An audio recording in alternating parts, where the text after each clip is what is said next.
कने कने कहाँ गई नहीं अभी तैयार ना हो तो कहीं नु कि जल्दी जल्दी तैयार नहीं होता है नहीं कर अरे मैं कने का करता नहीं अभी हम ताकत नहीं अभी तक लेला ना रेडी हो गनी तैयार हो गनी अरे का करता रे अरे बाग जी का अब लेट नहीं खाओ खत लेट होता था कब ले तो हम ताकत नहीं कपड़ा लेकर आउट के अभी तक हम तैयार हो गए ली पकड़ी दे पकड़ी फूट जे चूड़िया गड़ जितना हाथा में तो ठीक रही तो उ भी असर हतोर गांव जाए जाए के सब सामान से ले लेनी ना सरिया रे देखते पहले तो नहीं तरी हम नहाए बब ना चल ले पहन ले चली ते जेल बनी मार दी ने तो अरे कब जाई बारा कुल गमावा जाई बा अरे रुका बाबूजी कपड़वा पहने दे तो नहाई नहीं ना दिमाग खराब कइले पड़ पहिना तो सर कपड़ा चले नहाए का बात हो जाए तो साली कम से कम मन नहाई नहीं रुक बटमा बंद कर लेबे तो हे तो पहन के फोन है जाता एगो तो बानल बनी जाऊ ना दे चली जल्दी चली रुक रे बटमा बंद कर चिल्ला दूंगा के अरे चिल्लाते नहीं क्यों मना कर दूं जनता बनी की मना करनी तुमको के कर बटन बंद कर थवे रे अरे कुर्ता का बटन बंद कर दे बाबूजी तू ही खिसिया लोग लोग फोन है जाता है कि कैसा बटन बंद कर ना बाबूजी जाता नहीं जा चली ना जी सही में औ जइले पर रुकबो केना के बोली सुनबै बुल जाते जाते लगन दू लाठी दे त काम कपड़ा जी चली ना त जहू ना दे मुहा के एगो तो मानल बनी के ता दिन पर हां चुप रहो मान जी नहीं चली हो गई हां एगो बाकी रुक चली जी रुक रे एगो जइबा न कर लिया के जहां जइले त अब मना कर तो जहू ना देम तो हम खिस बढ़ जान एगो त नहीं ना होवे नहीं दिमाग खराब करबे कि चली हां ओला खाइला ए असर ना है वाला पास साथ होवा चल ससुरारी में जातन है बाबूजी जाता था मरे काय गोल पर ई करे जात नहीं अब ना आई बुका वही जब बस जाए बुलेट जाए हां बुका आज बाबूजी हसी आउ जाए झर जल्दी आ जा बात कर बड़ा झर ले उतर लंग जाए क्या त काट न कैची बड़ा तो बड़ा जाता तो अपने घर तक ये करत हूं हम ना है नहीं देख बात झर लगल ई करे बाबूजी तन 12 बजे झाड़ लेबे दी झर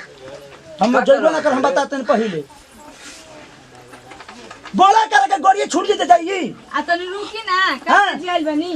गड़िया करछी हमें एक कन्या पर बैठा के ले चल बाजी तो साइकिलिया त हरदम होई चली तनिया के हमार साइकिल सर छुइया में बे त गाड़ी में जाए कुल माथा खराब होला गाड़ी मार सर कहीं का हमारे गावना का साइकिल तुझ को बा उड़ा दे बे हमारी अरे हमार ससुराल से ना में त कहा था साइकिल बेन चल जते ऐसे गाड़ी भाड़ा लगा के जान रही त कम से कम 2-4 रुपए बगल में मांग ले जाता हुए ससुराल मांग लिए नहीं तो अपने साथ का हथवा मांग लिए तो साइकिल ना देबो नहीं तो जाई पैदल है पगला जो चाहे उलट जो दो चाबी साइकिल के जो है मैं ले लिए चले कोई दे जरा ये झाड़ तो रहो कोई दो रुकी झाड़ लेबे दी कोई दो हां ओ हम तो साइकिल बोला कर जल्दी भेजो बाबूजी राय फेल बोल है बाबूजी हम साइकिल निकालते नहीं करे बोलो जल्दी जल्दी तो हम जइबो ना करब जो कहां जाता है रे बाबूजी जा तनी झाड़ ली बारवा झाड़ ले के तना झाड़ पे रे देखा तनी खुल जाता टे तो रुकी ना खुल जाता अरे करे बार में आग लग के जा तनी हो गई जा तनी क्या लागे बोले जा इतना खूबसूरत हो और गोर रहते तो उड़ात दे तू घर में अरे जा तनी तोरे गोर आई में कर जाई में आग लग जाए घर बढ़िया से देखल कर ठीक बनू नहीं तो तू जाइबे तो बेच दे ना अब साजी बहन में चल जाए मत ठीक है ना जा तनी हम अरे खूबसूरत रहतो तो भगवान तो के क्या करतो उलाटी देतो नसीबे में कोई दे तो सार लोग देख ला ना यही पर रख देला एकदम कर जात हवा लोग जाना था कि इंडिया छोड़ के लोग जात हवा आई मैं कैसा धारा तलिए रे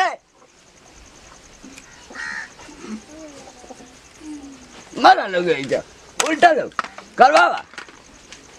जात हो साल का इनका दुबई जात हो तो इतना हड़कम कैले वही चला हली हली अरे आओ तंजी चली चली दिमाग खराब कर लेबे तो बाप के ये साइकिल को यही से चलो होना बैठाबे ना सकेता में ना बैठाई हां तो चली तू छोड़ला नहीं खानू ना जी अब धकिया में धकिया तन चल जाइबा ना कर हम बोलते नहीं एक फेफा के साइकिल को चल जेबा भी माने का माने हम अकेले ना चल जाई अकेले ना चल जाई। हम चल जेबो अकेले बाप घर से मुंह देखा लेने जाता है तो ससुराली हमारे इधर मन ना कर बाबूजी जाए ने हमेशा लिया ना इले नहीं दिमाग मत डिस्टर्ब कर चल हले ले दिमाग खराब कर देले बड़े चली घरे जाई ससुराली चली त माई बोलावत ये त बैठ कम से बैठ जाओ बैठ गिराई ना ना रे गिराई ना बैठू तू बैठ बैठू बढ़िया बैठू गिराई मत तू। बैठू बैठ गेले हां चलो। हैं हां चलो। कितना भारी बनी उतर उतर हेने उतर आगे भारी बनी। आ आगे बा हेना हेना आगे मत क्यों का कही चली। ए चल आगे हेनिया का देखा हमारा आमा है ये गाँव। चल तो हो पलटा बैठा ले चले आओ बैठ चले गिराई ना ना। हां गिराई ना। गिरावत का बनी हट हट रे लागल घाव। कहत नहीं तो बैठ तो लागल घाव पड़त रे बैठ चुपचाप बैठ गिराई ना ना। ना रे बैठू बैठ धले तनी हमरा के धले तनी धले बने धर कुर्ता फरबू का एगो कुर्ता बताऊ तब है केंगे धरी। बने बैठू बैठ गई। बैठ गेले हां काज न पीछे का घिचे धर रे धले सीट तो केंगे धरी। सीट धर सीट हम हाथ चिपक का सीट धले चली। धले रे रुक जो तनी बने तनी झाड़ लग रे मान ले जाए तो साली देखी तो कहे जिया जिया चली। रुको तनी मुंह पोछ ले पोछ ले चलू चली। चली हां चला तो ससुर कहते मर्द के होने भड़ाक से गिर जबे कुर्ता था घीचे दर तो हम केंगे चली रे मैं कुर्ता तो का होची धरी। घर देखिए धले चल चली कितना ले दाई भारी बड़ी रे भारी बनी। अरु जरूर डगर के रुक उतर रे उतर चल ना बैठा बगीचा में ई का चल मन तो जगह जगह हमर कुतारा बैठा तो निमन पहुंच जाए हमने के। चल बे दिमाग मत खर चल चली। साइकिल का हमार साइकिल है तो चलबो करी तो देहा सना सब से साइकिल लिए चले एगो तो आओ जाओ जाके कोनो काम करे के। चल हाली हाली आओ बैठ जबे नु हां चली। अरे का है ना तो आ तोरा बुद्धि बार है का कहले बड़े मंगा सुधा कांध तल बार है रे अनाली पिस्टिक लगाले बड़े हे भगवान जी। यही में जेबे का को सर कोनो तो अपने न मार माथा पे चिपका ले जा। माथा पे चिपका ले है बाप माथा पे चिपका ले चल चल जल्दी चल। चल, तैयार चल। होते तैयार नहीं खिजाओ करे तू रुकी तो देखी पेपर। हां परसन दल देख को के भेजे बन तो बा ये मत नहीं के जे मत आई कुल क्रीम बा। रुक बाबूजी फोन करते हैं रुक तुम बाबूजी को फोन कर जल्दी चौपा दे बोल दी बगीचा के जरिए। हां रुक रे कबर मत कर बाबूजी फोन कर दे रुक नहीं खे जी वो तो है नहीं है देखी दवाइयो ले ले बनी तन फोन करने जल्दी से। रुक रे हाय काज ना काना का फोन आवता कुल दिमाग डिस्टर्ब रहता रुक बोल दी ना। हां पहले कहां धइले बड़े पहले फोन लगाई ना आमा जी के लागी तब ना ऐसा इतना फोन बाजा तक दिमाग खराब बात देले बिया नंबर मन करता कि मार दी चपास के मुंह फूट जावे पर टेढ़ सोच बोल दे जानता नहीं कि ना जे नंबर कर देते ना हमर को बोलत रुक चुप भंडे चुप हां चुप चुप रहो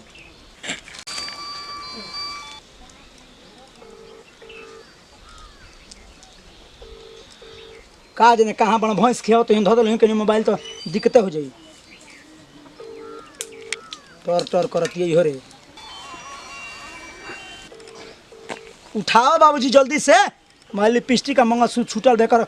जाय ससुरे त नाका कट जाऊ अपन नाउ जाइले चुप रह उठा त फोन में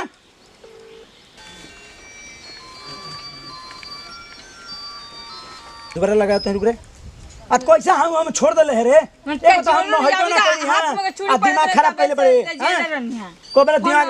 रुक लागे तो घंटी बच्चा बच्चा मत कइल कर छूट गई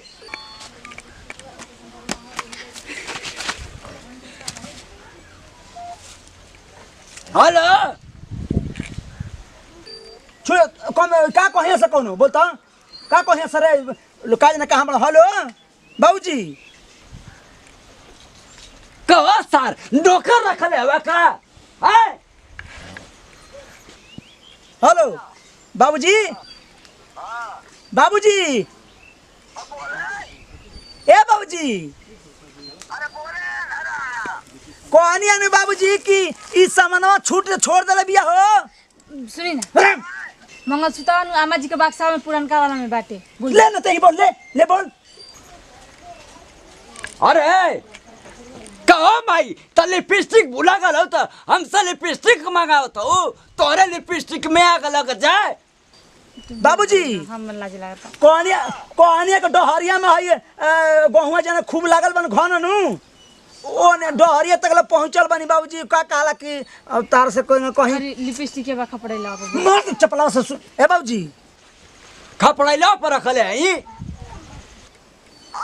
ई कहानी अनु की एथी कइले बनी लिपस्टिका हनु एकर खपड़ैला पर आ बाकासा में कहरे मंगल सूत्र वानु एकर छूटल बा आमा जी के बक्सा में ले रे बतिया ले तही बतिया ले बतिया हम गाड़ी सुने लगा ले कर से पूछो ले कहां धइले बे बोल ना बोल रे बाबूजी हमें डर लगता हूँ। तो कहना लिप पोत के गई रे उजरंतिया ए रे करौचिया। बाबूजी अम्मा जी के बाक्सा जन पुरान का बानू ओई में हम मंगल सूता बा तनी लेके आई ठीक बा ना आ देखी तो सुना चुप रह। देखिए गाना सुना बोली ना रो यही से कहता नहीं कि जल्दी जल्दी तैयार बाबूजी आवा लेके तोर खातिर हम लिपस्टिक लेके आई मगर सुतो भुला गए नी कहाँ रखल है रे तो हमारे बक्सा में रखत हूँ एक तो हमारे गौना का बक्सा में कब्जा रख ले लू कब्जा कह दे लू एक तो ताला मार के मलकिन वाला लो तू है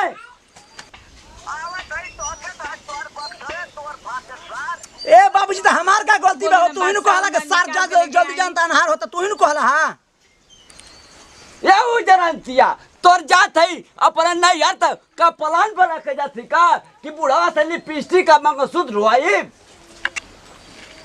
ये उजरंतिया करा ना ते बेसरी ओ मोगो के कह दे आवे कहो साहब तोरे ना शर्म ना ए मौका मर का तो मुआ दिए है जब मार के ठीक बात साल लेके आवत है ठीक है हां अरे हमर बाबूजी आवत रन बाबूजी लेके आवत रन हां चल रखो तई बाबूजी चल हुने बैठल जी चल डहरिया में बैठल बनी घामावा गहुआ के रस्तिया ला में सीधे जौन जाला गहुआ सनु ओही में बैठल बनी आवो ठीक बा रखो तनी हां रखो चल चल मुझे बैठल चल मोबाइल धर चल आगे चल चल कहाँ जवान ससुरा कुल भूला जाता हूँ कुल की हम आई कमाई कुल को आता हूँ की कहाँ चाबी अरे जो चाबी का पता है ना है चाबी तनको मालूम रहता ना बतावा को आते फोन करके कि बाबूजी लिपस्टिक क्यों जब भूला कर खपड़ा लवा पर आप मगर सुतवा आई बाई आई बक्सवा में है मैं कुल नाश कर तो कहा तो ससुर की वही बगीचा में बैठल है एक लात बेसरी के लाश शर्म ना है ये तना हड़बड़ाई ला लिया कि बक्सा में मंगल सूत्र डाल दे ले बा आ लिपस्टिक भुला गई खपड़ैला पर एक लाश शर्म ना है कि बताओ एक ससुर नहीं बोल के कहते कि लिपस्टिक ले ले या आई ले लिया हाँ काज में बाबूजी का करन ते हमारे खासा बोली सुनावे वाला काम करे ले देखी ना खासा बाबू अभी नहीं खन चल बोली सुने वाला खासा काम करे ले अरे एगो एगो तो न है नहीं है ना दिमाग खराब है ही तरी तो हम का करी छोड़ दे के चल तरी घप से ना तनी फोन करी ना फोनवा का करी अब बाबा तो तो फोनवा का करी चल रह जा आवे तो बैठ चल रह हरामी कहीं का बता ना तो बेसरी के ये ससुर हमारे साइकिलिया लेके गल तिलक कर ये साइकिल हमारे गवना को आए एक बिया में आग लग जाए कि एगो हड़िया पत्ती बिना देला एगो बक्सा मिलल हमारे गवना में तो वो में ताला मार के मलकिन बनैले ये में कब्जा कर ले मन मंगलसूत्र और ठलाली मैं को रख देले में आए कहते लिपस्टिक खपड़ैला पर बुला नहीं आए आई यही में ताला मार के कहते कि मंगलसूत्र ना हम तो डेरा की मतलब कहा एक आग लग जाए कर माई बाप के पसर जाए ये को कुछ देला ना बियाह शादी में लवंडा करना से लगैनी हो तब बोला ला शर्म देला कुल की लवंडा करना से हालत कम से कम बियाह शादी में कुछ दे दी कुछ हो ना देना कुल हमारे बक्सा में ताला माच के मार के राज करत हिय एक राज में उलट जाए पसर जाए हाँ बता चाबी ना मिले तो का बक्सा ना लेके जाए परी करे लोग हम के का बा ढोवा के मुआवा लोगे सही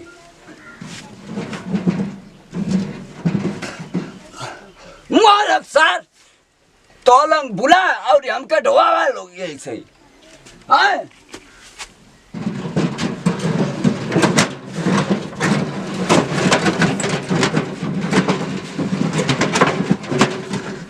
मुआ सा लोग टुआ दा कुली है जे आए मरवा बताओ एक आनी में उलट जाए कर मांगू बिला जाए करे रमिया ढोआवत है मैं कुल मुआ डालो एकदम से ढोआ डालो सब लोग तोलो लिपस्टिक भूलवा जा आ मंगा सुध बुआ ता डोल ना कह के तो सार का इनका चलिए आए लिपस्टिक या कहाँ भुलाई लिया हो आए देखा ये और हम ये कला शर्म ना लिपस्टिक भुला गई लिए तो फोन करत हम कुल के लिपस्टिक या बाबूजी ले ले या तोरे माई के करेजा ले ले आई आए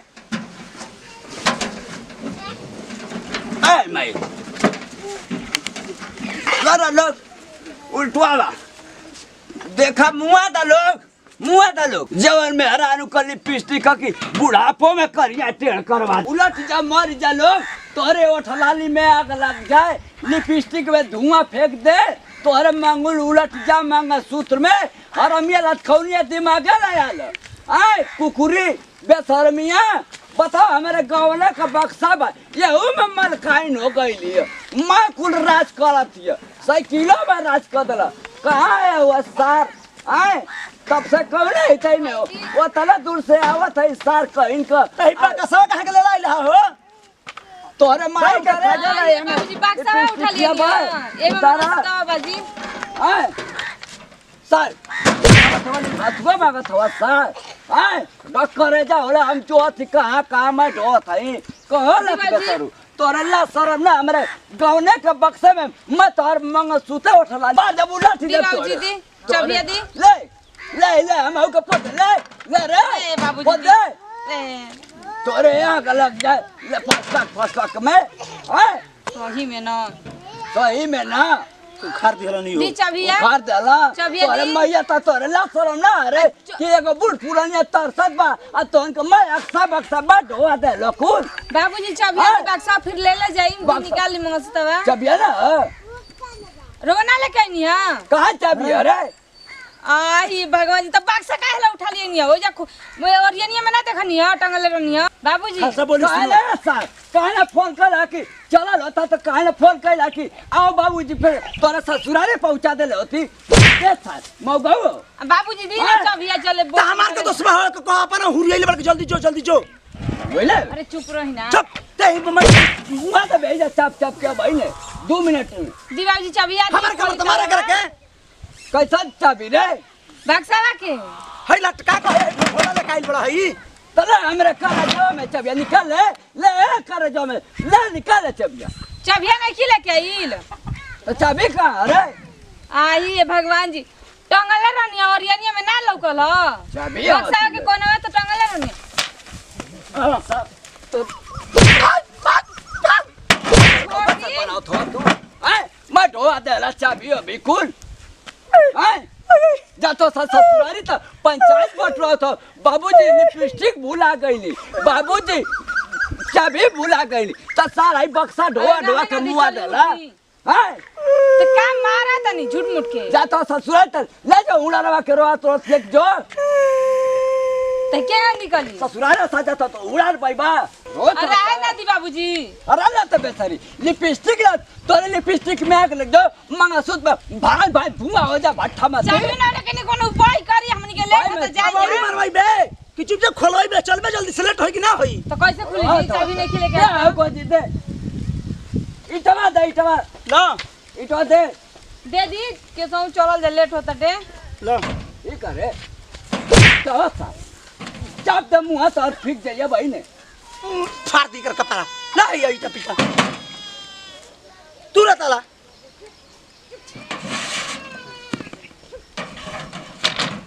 ए बाबूजी रुको ई मत तू रही ढेर महंगा बा है पीछा तू रही तो ओहे से गोम बनावेला तो कोनो केहू बन जाई मत तू रही अगर मत तू रही रहे तो ताला चाबी वाला अरे लिपस्टिक मुंह दे पतो है रानी हो एकदम उजा देले हां अच्छा सर हट तू ला भाई दे रे बिना मंगलसूत्र का चल देती है हमारे गांव का सर बक्सा में तो रवा गलती कर चुप ना रह सके नी संग संग लड़ता तूने बात तूने बात तू तो है पता है तू चल न के दा चांस दा चले ने खोबला है तू रात टूट गेल है पटा साग उठावा है पटा साग उठावा के है पटा से उठेबा जरा जो से जरा अच्छा आखिर में ना उठा उठा ही ये तोरी उठा ही उठा जल्दी उठा तोरवा डालू माई मैं गहना का बक्सा तोरवा डालू बोल ऐसा हाय क्या ताला मैं गहना का बक्सा ताला हाय राजी बाबूजी राजी मैं गहना का साथ अरे राजी बाबूजी राजी छोड़ दे बाबूजी छोड़ लिपस्टिक ले पहना दे मामा बाबूजी क्या करते जी बस बाबूजी मैं गहना का बक्सा तोड़वा देला ला जा बक्सा लेके ही तरी सार अभी हमारे में बेचाई ना बताए तो ना। ना ये हमारे सास के पुराना बक्सा है ला ही लेके जा हम नहीं जाते हैं जला का शर्म बात हो रे हाँ रख दे बेचब जानी हमरा आवे तक रह के चाहिए हम बनवाई बे तोड़वा देला सालों बक्सा और हो ला ही लठिया ला मैं सर गहना का बक्सा तोड़वा दे जा जा अपने माई पहले पहले चल होने पहले चल जा तनी बाबूजी जाइनु जाता है उलट जाता है मर जाता चल चल चल होने चलते धक्का तक मुंह आता है कहीं का चल चल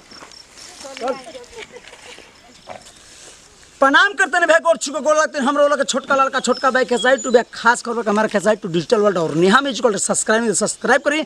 बेल आइकन बटन दबाइए जितना प्यार दूर आशीर्वाद हमारा का और हमारा टीम के देता नहीं यही तरह भैया बनैले रखी हमारा से वीडियो के माध्यम से जार से भी तकलीफ दिक्कत होते भैया तो माफ़ी चाहते नहीं आ संदेश उद्देश्य हमने के ये वीडियो बनावे का मकसद ये है कि बाबूजी के गावना के बक्सा आ बाबूजी के गावना के साइकिल आ मेहरारू हो जाए जब न है नहीं है ना ससुराल जाए खाते बाबूजी लौर हुरल रहन कि जल्दी जो अनहार हो आ देखिए औजाई में पूरा सामान छूट गया मेहरारू के लिपस्टिक छूट गया मेहरारू के मंगलसूत्र छूट गया आ चाभी रे बावरवनिया में बाबूजी बक्सा लेकर बक्सो तुरा गए तो हम तो प्रार्थना जोड़ के हाथ जोड़ के ये भोजपुरी श्रोता समाज से कहम भैया कि कहीं भी जाए से पहले पूरा दिमाग शांति करके अगर घर से पनौती होला भैया तो पूरा लास्ट तक पनौती होला तो हम ही ना चाहम कि कहीं जाते नहीं रहुआ घरे जाए चाहे खेत चाहे कहीं जाए तो घर से झगड़ा करके चाहे चिल्ला चिल्ला हट करके जाए हमारे ये उद्देश्य संदेश नहीं खे हमारे ये उद्देश्य संदेश में खूब प्रेम से जाए बढ़िया से जाए आ खूब खुशी मंगल से यात्रा करिए आए घर तो ज़्यादा कुछ बोल रहा तो भैया माफ़ी चाहते नहीं ये से दी विदाई फिर से अगला वीडियो मिल जाए जय जवान जय किसान भोजपुरी हमारा देश किसान कोना कोना पहुँचा भाई ये भैया तनखी से भोजपुरिया पहचान